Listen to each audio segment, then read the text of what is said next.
Hello everyone, welcome to guidance IAS. आज हम science and tech का previous year question paper discuss करेंगे of the year 2016 and 17। ठीक है, a very very important paper. काफ़ी ज़्यादा क्वेश्चंस इसमें से आपको देखने को मिलेंगे और previous year question papers discuss करना, स्पेशली आपके प्रीलिम से पहले आपको प्रीवियस ईयर पेपर ज़रूर लगाने चाहिए। ठीक है, so let just directly get into it. तो पहले क्वेश्चन पे आते हैं। First question of 2017 is organic light emitting diode which is OLED are used to create digital displays in many devices. Okay, what are the advantages of them, which is OLED display over what liquid crystal display? ठीक है, तो सबसे पहले हम समझ लेते हैं कि OLED क्या होता है। OLED बेसिकली एक टेक्नोलॉजी होती है that usage LED only, which is light emitting diode, in which the light is produce by organic molecules. ठीक है, तो ये एक मेजर डिफरेंस होता है। अब हम आपके ऑप्शंस पढ़ लेते हैं। पहला ऑप्शन कहता है that OLED display can be fabricated on flexible plastic substrate. हाँ जी, this is a correct option, right. उसके बाद आता है roll up displays embedded in clothing can be made using OLED। हाँ जी, हम ये भी कर सकते हैं। और transparent displays are possible using OLED। तो ट्रांसपेरेंट डिस्प्लेज भी पॉसिबल होते हैं OLED को यूज़ करके। Therefore C is the right answer of this question. ठीक है, चलिए आंसर हम देख भी लेते हैं साथ साथ। ठीक, तो C is the right answer. But हम थोड़ा सा इसके बारे में और पढ़ लेते हैं। जैसा मैंने बताया कि OLED के जो है वो major advantages over LCD is that only कि एक तो ये लाइट वेट होता है and it has flexible plastic substrate. उसके बाद हमने ये पॉइंट हम ऑलरेडी अपने ऑप्शन में पढ़ चुके हैं, right. If we talk about this OLED structure, तो हम यहाँ पर देख सकते हैं, हमें यहाँ पर एक कैथोड आपको देखने को मिलेगा। उसके बाद आपको एक इमर्सिव लेयर देखने को मिलेगी। उसके बाद आपको कंड्यूसिव लेयर देखने को भी मिलेगी। तो ये OLED के कुछ स्ट्रक्चरल फॉर्मेशंस हैं जो आपको बहुत डीपली तो याद नहीं रखना है, but you can definitely have a glimpse of it, right. चलिए, moving ahead with the next question number 2। What is the application of somatic cell nuclear transfer technology? A very very important topic. UPSC कई बार इससे related question पूछ चुका है। ठीक है, सो पहला जो ऑप्शन है that is it related to production of biolarvicides or is it used in the production of what manufacturing of what biodegradable plastics or reproductive cloning of animals या फिर production of organism free of diseases. ठीक है, चलिए हम somatic nuclear cell transfer को भी समझेंगे और इसके एप्लीकेशंस को भी आएंगे। So basically somatic cell cloning जो है ये एक टेक्निक होती है इन विच DNA या फिर जो भी आपका न्यूक्लियस में जो DNA प्रेजेंट होता है ऑफ द सोमैटिक सेल, उसको हम ट्रांसफ़र करते हैं for the generation of new individual. ठीक है, जिसको हम genetically which is genetically identical to the somatic cell donor. अगर हम पूरे टेक्निक की बात करें तो यहाँ पर हम क्लोनिंग की जो हम बात करेंगे तो यहाँ पर आप देख सकते हैं ये डोनेटेड एग है। ठीक है, यहाँ पर सोमैटिक सेल है जो हमने स्किन सेल से बेसिकली लिया है। ठीक, इस डोनेटेड एग का हम न्यूक्लियस सबसे पहले रिमूव करेंगे और यहाँ से भी हम न्यूक्लियस रिमूव करेंगे। उसके बाद हम सोमैटिक सेल को we will insert the somatic cell nucleus into this egg, right.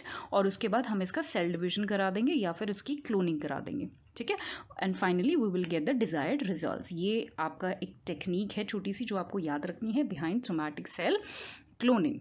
ठीक है, सो सेकेंड का जो है वो है C answer, which is what that it is used for reproduction of cloning or it is used for cloning of animals, right।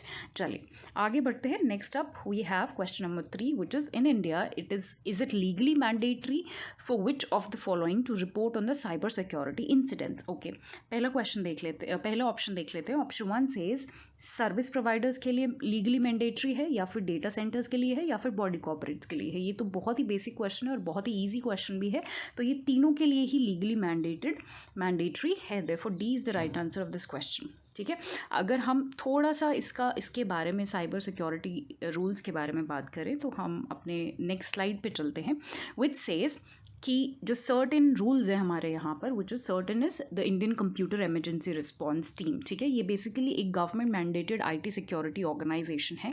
तो उसके जो रूल्स है they also impose an obligation on service providers, ठीक है, as I have told you, service providers, उसके बाद intermediaries, data centres, body corporates to report the cyber incidents, right. अगर उसके बाद हम कुछ साइबर थ्रेट्स की बात करें तो साइबर थ्रेट्स हमारे उनके जो सोर्सेज होते हैं, सो it could be a criminal group, it could be hackers का group, it could be a corporate spy, malicious insiders, ठीक है, terrorist group, so ये सब जो है sources हो सकते हैं cyber threat की अगर हम बात करते हैं तो, right।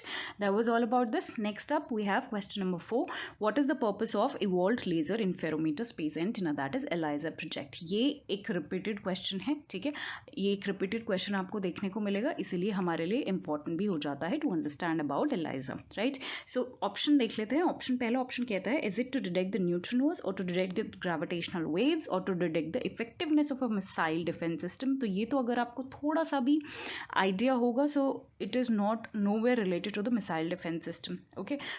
and the last option says it is to study the effect of solar flares on our communication system। तो ये बेसिकली ये gravitational waves को डिटेक्ट करने के लिए एक इसका जो प्रोजेक्ट है ये ग्रेविटेशनल वेव्स को डिटेक्ट करने के लिए है, राइट।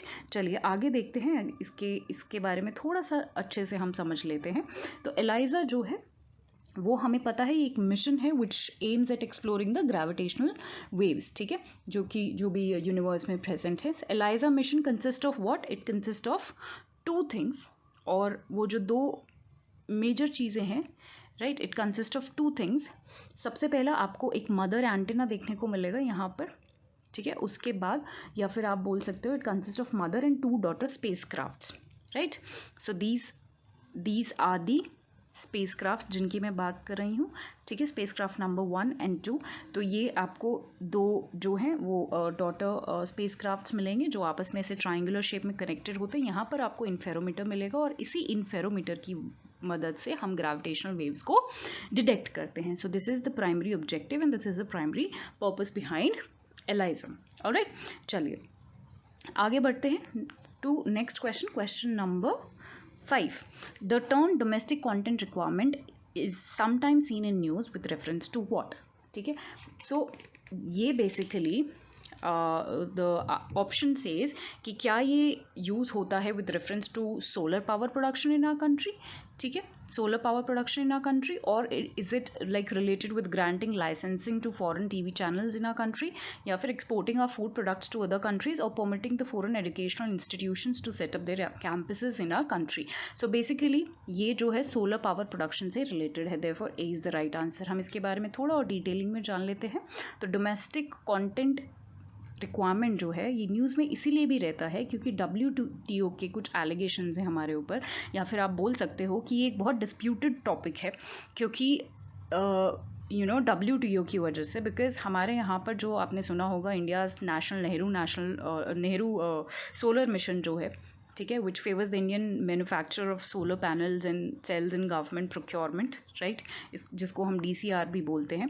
तो WTO की जो एपिलेट बॉडी है उन्होंने ये डिक्लेयर करा है कि ये जो DCRs हैं दे आर इलीगल, ठीक है, इसलिए ये न्यूज़ में रहते हैं। बट हमारे लिए इंपॉर्टेंट ज़्यादा ये हो जाता है that they are related with what, solar panels, alright. चलिए आगे बढ़ते हैं। तो यहाँ पर मैंने एक मैप आपके लिए लगाया है फॉर यू टू अंडरस्टैंड, क्योंकि जो भी सोलर पावर का जो इंस्टॉलेशन कैपेसिटी है हमारे कंट्री में उसको स्टेट वाइज मैंने यहाँ पर डिपिक्ट करा है, राइट। तो यहाँ पर आप देख सकते हैं सदर्न साइड में कर्नाटका में आपको काफ़ी ज़्यादा इंस्टॉल कैपेसिटी मिलेगी। उसके बाद आप यहाँ पर राजस्थान को भी काफ़ी रिच देख सकते हैं, ठीक है, गुजरात में भी आपको कहीं ना कहीं देख सकते हो। और येलोइश पार्ट में जो है वो काफ़ी यहाँ पर इम्प्रूवमेंट या फिर काफ़ी काम अभी यहाँ पर होना है, ठीक है। ये वाले जो वेस्टर्न पार्ट्स है ये these are more rich comparatively when we talk about the installation capacity of solar power, ठीक है। सोलर पावर हमें पता है बहुत इंपॉर्टेंट है हमारे एग्जाम के लिए भी, क्योंकि अगर आपको अभी याद होगा तो COP 26 में भी हमने ये प्रॉमिस किया है, ये टारगेट किया है that we will be using 50% of our electricity consumption, whatever consumption we do, we will be using it through solar or through the renewable energy especially, ठीक है। जितना भी परसेंट, सपोज हम 100 यूनिट्स यूज़ कर रहे हैं इलेक्ट्रिसिटी की in total, तो उसमें से 50% हम रेन्यूएबल सोर्सेज के थ्रू यूज़ करेंगे. This is what we promised at COP26 which held in Glasgow, United Kingdoms. Alright, चलिए moving ahead with the next question number 6. The term event horizon या singularity or string theory and standard model are sometimes seen in news in the context of what? Option number 1 says they are observation and understanding of the universe. Okay, they are the study of solar and lunar eclipse. Okay, we will come to it. Then they are placing satellites in orbit of the earth, and then last option says origin and evolution of living organism on the earth. ये तो आप eliminate कर सकते हो I think easily. ठीक है, हम इन तीनों चीज़ों के बारे में थोड़ा सा पढ़ लेते हैं. ठीक है, basically they are for the understanding of the universe, therefore A is the right answer for this question. But हम क्योंकि थोड़ा सा हम पढ़ लेते हैं regarding singularity and event horizon. सबसे पहले मैं आपको एक डायग्राम पे लेके जाना चाहूँगी जहाँ पर आपको ये दिखेगा.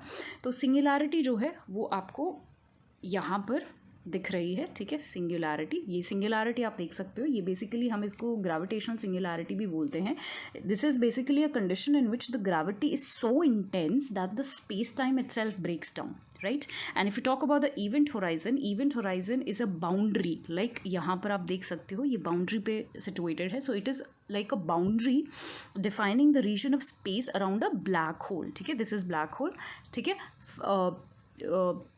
which from where nothing can escape, like literally nothing, not even light. ठीक है, तो आई होप आपको सिंगुलैरिटी और इवेंट होराइजन ये पिक्चर के थ्रू ज़्यादा बेटर आपको समझ आया होगा. ठीक है, चलिए moving ahead with our next question. और ये हमने इसमें समझ लिया है कि यूनिवर्स को स्टडी करने के लिए इंपॉर्टेंट है. Question number 7 says with reference to agriculture in India how can the technique of genome sequences often seen in news be used in the immediate future? Okay, option number 1 says, हाँ जी, option number 1 कहता है genome sequences can be use to identify genetic makeup for diseases resistance and drought tolerance in various crop plant. हाँ जी, हम ये बिल्कुल use कर सकते हैं.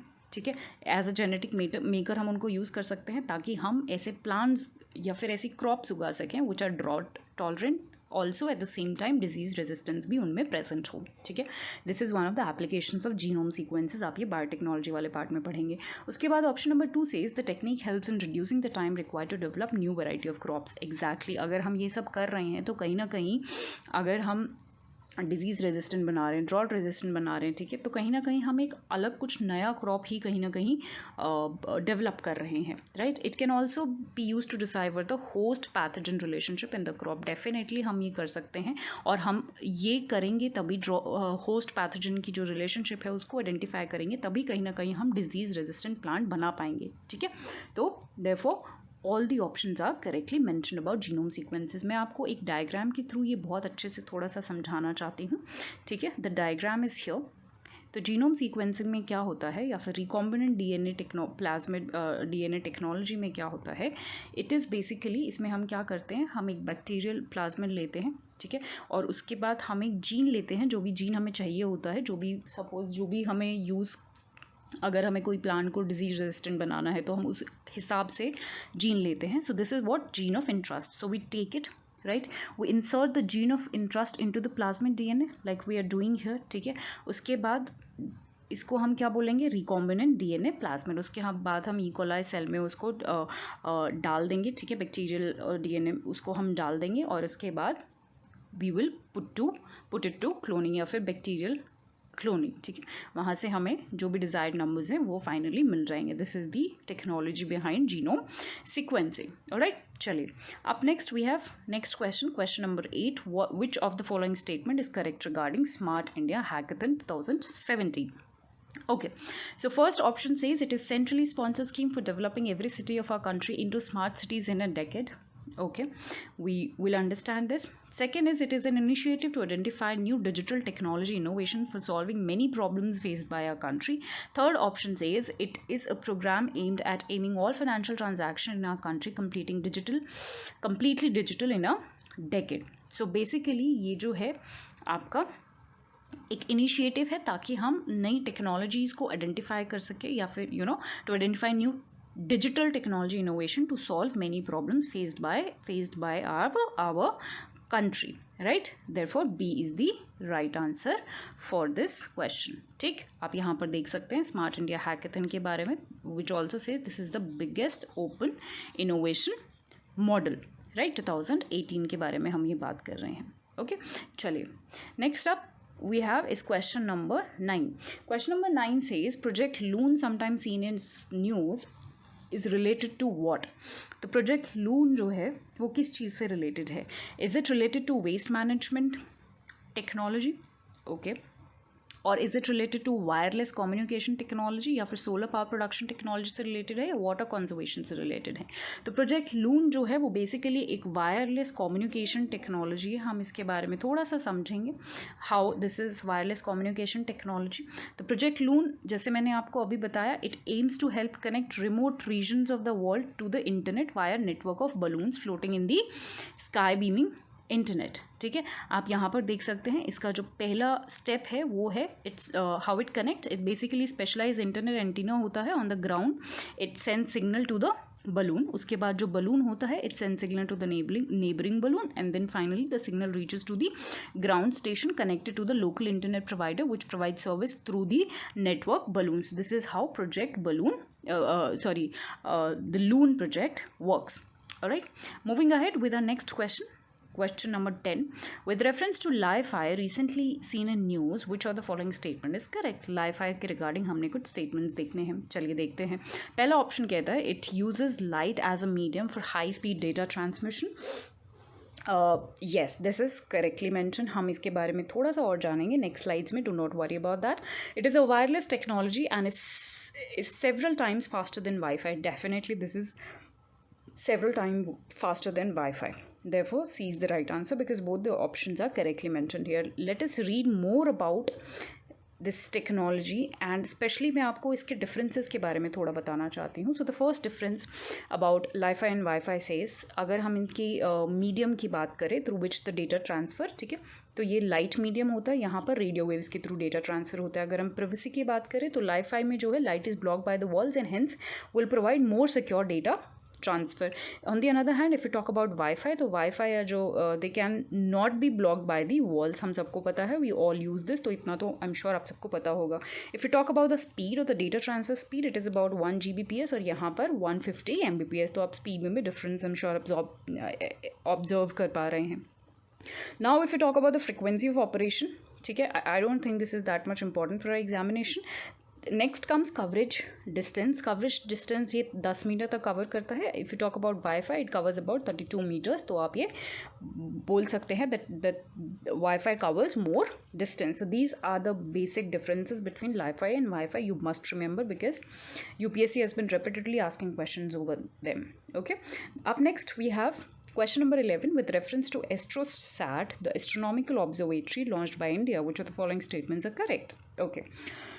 Option number 1 says, other than US and Russia, India is the only country to have launched a similar observatory into the space. सबसे पहले तो यही स्टेटमेंट गलत है. हम समझेंगे क्यों, क्योंकि और भी बहुत सारे स्टेट्स हैं और भी बहुत सारे कंट्रीज़ हैं who have launched this observatory into the space, right? And we will also understand as to what AstroSat is. ठीक है, so don't worry. Second option says AstroSat is 2000 kg satellite placed in an orbit at 1650 kilometers above the surface of the Earth. So this is also an incorrect statement.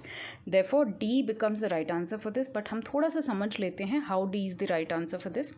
So for that I want all of you to have a look at this diagram. Also the not just the diagram but also the this thing, the definition part of it. So AstroSat जो है, this is India's first dedicated what multi wavelength space observatory. Right.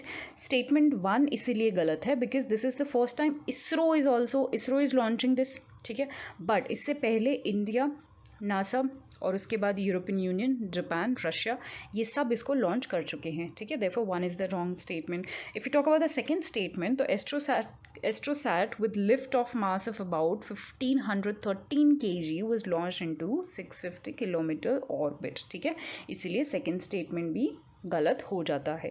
AstroSat हमने जैसे पढ़ा है, ये पहली multi wavelength observatory है, जहाँ पर ये जो भी 5 टेलीस्कोप के नाम यहाँ पर दिए हुए हैं जो हमने एस्ट्रोसैट में यूज़ करा है। सबसे पहला है large area x ray proportional counter, उसके बाद soft X-ray telescope, then we have also used cadmium zinc telluride imager, then we have also used scanning sky monitor, और lastly हमने यूज़ किया है अल्ट्रा वायलेट इमेजिंग टेलीस्कोप। सो ये 5 जो है telescopes हमने एस्ट्रोसैट में यूज़ करे हैं, ठीक है, जो हमारी पहली मल्टी वेवलेंथ स्पेस ऑब्जर्वेटरी है। चलिए आगे बढ़ते हैं नेक्स्ट क्वेश्चन एंड हाँ जी, next question and the last question of the day. India is an important member of International Thermonuclear Experimental Reactor.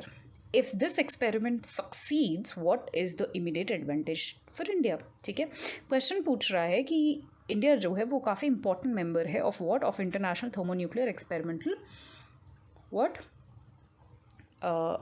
This thing experimental reactor. अगर इंडिया इसमें succeed हो जाता है, what is the immediate advantage to India?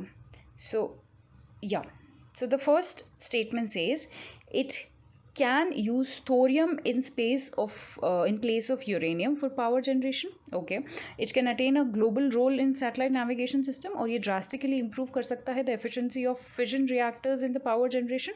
And the last one says it can build fusion reactors for the power generation. चलिए देख लेते हैं what the answer has to say or the justification has to say. Okay, I'm sorry, this is not the last question. Okay, there are few more questions इसके बाद, ठीक है। तो question number 12, which is related to International Thermonuclear Experimental Reactor, this says let's talk about the justification. So सबसे पहले कुछ nations हैं who are collaborating to build the world's largest tokamak, ठीक है, जो कि एक मैग्नेटिक फ्यूजन डिवाइस है that has been designed to prove what feasibility of fusion as a large scale and carbon free source of energy based on same principle that powers our sun and the stars. अगर हम fission और fusion की थोड़ी सी बात करें तो आप यहाँ पर डायग्राम से बहुत अच्छे से, आई एम श्योर आप, दिस इज़ सेल्फ एक्सप्लेनेटरी कि fission जो है when this one molecule gets divided into two or many, this is fission. Fusion में दो चीज़ें जब फ्यूज़ होकर एक चीज़ बनाती हैं उसको हम जनरली फ्यूजन कहते हैं। This is just a brief and a very basic understanding of as to what nuclear fission and fusion is, ठीक है। और ITR के जो मेंबर्स हैं उनकी अगर हम बात करें तो वो हैं China, European union, India, Japan, Korea, Russia and United states, right. तो ये कुछ हमने फिजन और फ्यूजन के बारे में देखा along with what are the members and the answer itself, ठीक है। चलिए आगे बढ़ते हैं। नेक्स्ट क्वेश्चन है consider the following statement, the Mangalyaan launched by ISRO, उसके बारे में एक क्वेश्चन आया है। Mangalyaan again a very important topic, but अभी ये बहुत ज़्यादा रेलिवेंट नहीं है क्योंकि काफ़ी पुराना टॉपिक हो चुका है, बट क्योंकि हमारा इसरो का एक मिशन है तो इसरो के जितने भी मिशन होते हैं वो हमारे लिए इम्पॉर्टेंट हो जाते हैं, तो make sure you do all of them. सबसे पहला क्वेश्चन है, सबसे पहला ऑप्शन है it is what, it is also called mom और मार्स ऑर्बिटर मिशन, ठीक है। Next question says it has made India the second country to have spacecraft orbit the Mars after which country? America. Then it has made India the only country to be successful in making its spacecraft orbit Mars in its very first attempt. चलिए ये काफ़ी news में था तो I am sure आपने इसके बारे में सुना होगा, ठीक। यहाँ पर हम थोड़ी सी इसकी बात कर लेते हैं। तो इंडिया जो है is the only country to be successful in making its spacecraft, ठीक है, पहले अटेम्प्ट में, राइट। तो थर्ड स्टेटमेंट यहाँ पर करेक्ट हो जाता है, बट यहाँ पर जो सेकंड स्टेटमेंट है वो इनकरेक्ट है क्योंकि it has made India the second country to have spacecraft orbit after US, ठीक है। तो ये वाला जो है हमारा गलत हो जाता है because India is the first country and ISRO is the fourth space agency to send, ठीक है। तो ये फोर्थ स्पेस एजेंसी है, तो यहीं पर आपको डिफरेंस इसका याद रखना है। मैं आपको एक डायग्राम दिखाती हूँ जहाँ हम मार्स को MOM को या फिर मंगलयान को थोड़ा सा ब्रीफली समझ लेते हैं। हालांकि अभी बहुत इंपॉर्टेंट नहीं है, बट फिर भी हम इसके क्विकली जो भी चीज़ें हैं वो समझ लेते हैं। तो इसकी जो पहली स्टेज होती है वो ये होती है जहाँ पर सैटेलाइट जो है circles the earth several times, ठीक है, and each time going further away from the अर्थ, जैसा हम यहाँ पर देख रहे हैं, ठीक है। एक बार ये ऐसे जा रही है, फिर again away from the earth, then again away from the earth, then in the second step what happens, the satellite is put over on a trajectory path, ठीक है, मार्स के लिए। उसके बाद थर्ड स्टेज पे क्या होता है, और ये फाइनल स्टेज होती है जहाँ पर the satellite begins orbiting the Mars. ये यहाँ पर हमको मार्स दिख रहा है, राइट। तो ये कुछ 3 स्टेजेस होती हैं। अभी के लिए टॉपिक बहुत रिलेवेंट नहीं है, इसलिए हम इसके बहुत ज़्यादा डिटेल में भी नहीं जा रहे हैं। So let's move on to the next question. Next question is, in the context of developments of bioinformatics the term transcriptome sometime seen in news refer to what. Transcriptome क्या होते हैं?